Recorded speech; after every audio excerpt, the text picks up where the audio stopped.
Chapter 25. Escape. The four eagle owls hooted in alarm and swivelled their heads with their ear tufts standing on end. Their orange eyes furiously narrowed as they spotted Leon obnoxiously shrieking on the wheelbarrow, pecking and clawing at its metal tray. Spreading their enormous wings, the owls leapt from their lookout posts one by one, gliding silently through the air with their cruel beaks and talons malevolently glinting in the moonlight. Gasping with horror, Pip held her breath as the first owl neared Leon's speckled head, gleefully hopping from wheelbarrow to wheelbarrow as if he did not know the danger he was in. Screeching with murder, the owl opened its claws, eager to gore the eagle's flesh and taste his blood.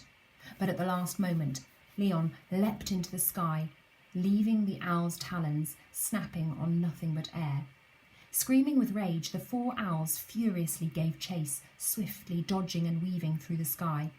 Leon was leading them to the far end of the camp, away from the chimney and into the forest beyond.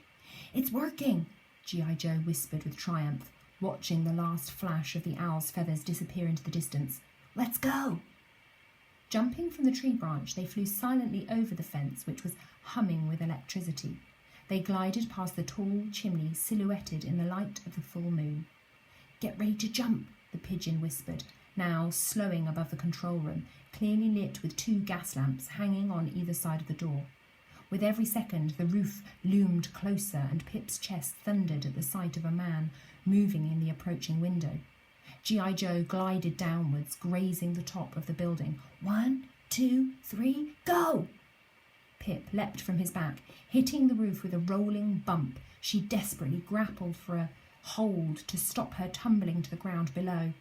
Latching her claws onto the edge of the roof and shivering with fright, she watched the last glimpse of the pigeon vanish into the nearby trees and drew a deep breath. Below her, the muffled sound of men talking seeped from an open window. Carefully peering over the edge of the roof, she found the corner of the window frame jutting outwards. Wrapping her tail on the corner of a roof tile, she shuffled on her stomach and dangled over the open window before lowering herself to the upper edge of the frame. Craning her neck downwards to see into the room, she saw 2 men holding papers. One wore a long white coat and the other a sage green uniform. Standing side by side, they organised newly arrived boxes of supplies from the train, stacked against the opposite wall. "Gas?" one said. "Ja," the other said, making a tick mark on his paper. "Sehr gut. Munition?" "Ja, Herr." To their left, fixed beside the control room door, a circular red button gently pulsed with electricity, just as G.I. Joe had said. Pip looked around the room. The only way to get there was to cross the ground between the men's legs and climb up the power line. Feeling sick with fear, she clambered across the wooden frame, using her claws to travel down its vertical edge to the windowsill below. Keeping her eyes on the men, she lowered herself inside the room, climbing down the timber walls to the cold cement floor. Holding her breath, she crouched as motionless as the rows of umbrella handles she had once hidden behind inside the umbrella shop, and, staring up at the men with her heart clamouring in her ears, she slowly edged towards their black leather boots. "Wo sind die Drogen?" the man in the white coat asked, bristling with impatience. Pip froze behind his foot as he looked from side to side. "Here, Herr Doktor," the man in the uniform said, turning away and stepping to the boxes in the corner. As the other man followed, Pip scrambled to the power line on the opposite side of the room. After a careful glance at the men, she scaled the wire to the red circle buzzing with electrical power. Pressing it with all her strength, the button sank slowly into the wall. Hearing it click, she smiled, watching its glow instantly dim and disappear. With one last look at the men safely at the other end of the room, she hurried back down the wire to the floor. Racing to the control room door as fast as she could, she squeezed through the gap under it and stepped into the night. The full moon shone brightly above the camp, casting shadows across the ground. Keeping a watch beside the neighbouring barracks stood a monstrous Goliath rat with gleaming Beyond it, Pip spied the tangled barbed wire glinting malevolently over the hole, exactly as Leon had said. Looking desperately around the camp enclosure for cover, dread crept over Pip. To get to the hole, she must run from the control room door to the barracks, completely exposed in the moonlight. Shivering from the tips of her whiskers to the end of her tail, she stepped forward. With one last scan of the sky to check for the owls and glance at the Goliath rat who had his back turned, she sprinted for the hole faster than she had ever run in her life. But just as she reached the barracks' shadowy underbelly, the Goliath rat's ears cocked. Pip darted under the barbed wire, hardly daring to breathe. Seeing and hearing nothing but the nearby trees rustling in the breeze, the Goliath rat scuttled away. "Hands!"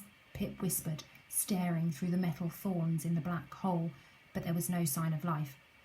Grabbing the barbed wire in her paws, she dragged it backwards in jangling tugs. "Madame Fargher!" A gasp of fear was uttered below. "They're back!" Terrified voices began muttering to each other. "Be strong."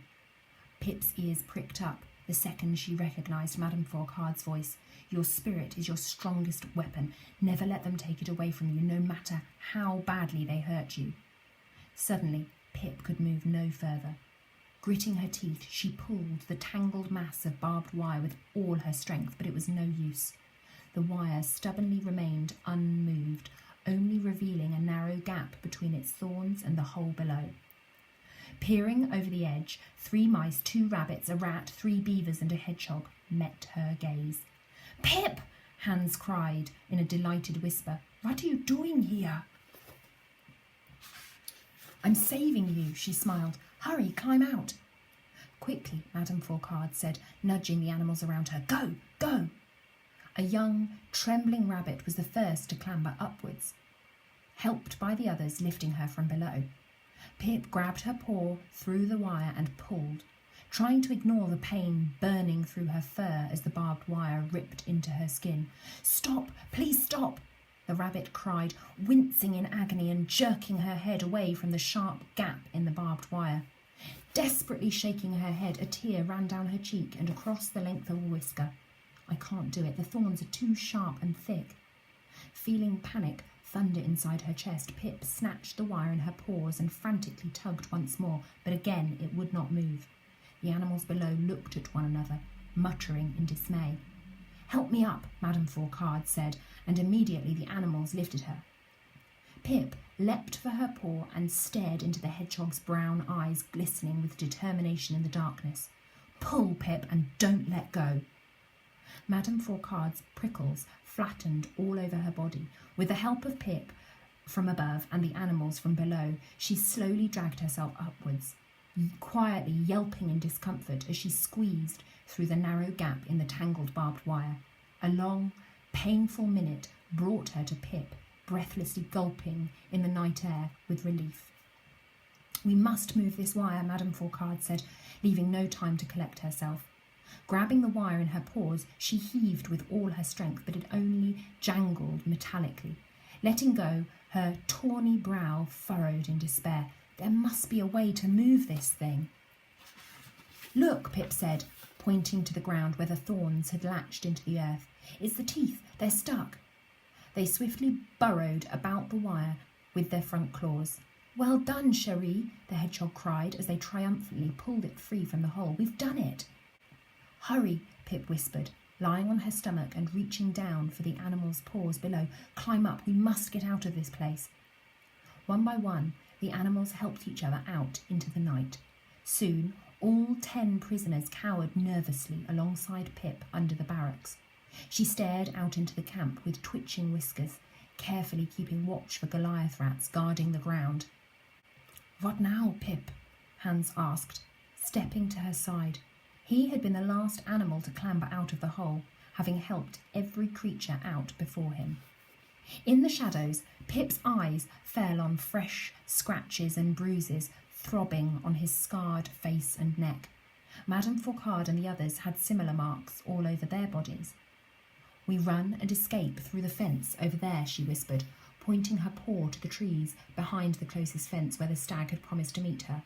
All the animals turned to look at the fence standing a few metres away.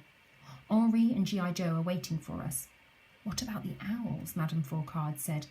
The other animals nodded nervously and craned their necks to get a view of the sky. Leon has tricked them into the forest, but we must hurry. They could be back at any minute. A sudden clatter of wings silenced them all. Exchanging a frightened glance with Hans and Madame Fourcade, Pip peered out into the camp. A white bird had landed on the ground next to a Goliath rat, prowling under the neighbouring barracks. Recognising each other at once, they began speaking in a language Pip did not understand. "It's Lucia," she squeaked in surprise, seeing the pigeon's face in full view. "What's she doing here?" "She's talking to the guards in German," Hans growled. "She's telling them about Noah's Ark coming to save us." "A friend can be a traitor," the hedgehog said, clenching her fists with fury. "It was her, wasn't it?" Pip said, after a pause, her mind racing with memories of the bitter row in the hollow under the fallen tree. Lucia sabotaged Operation Popeye. As she spoke, the Goliath rat's cruel, blazing red eyes fell on the animals cowering above the hole. Throwing its head back, it cried out in its alarm in a snarling roar. "Run," Hans said, pushing Pip and the others out into the night. "Go now, run for your lives."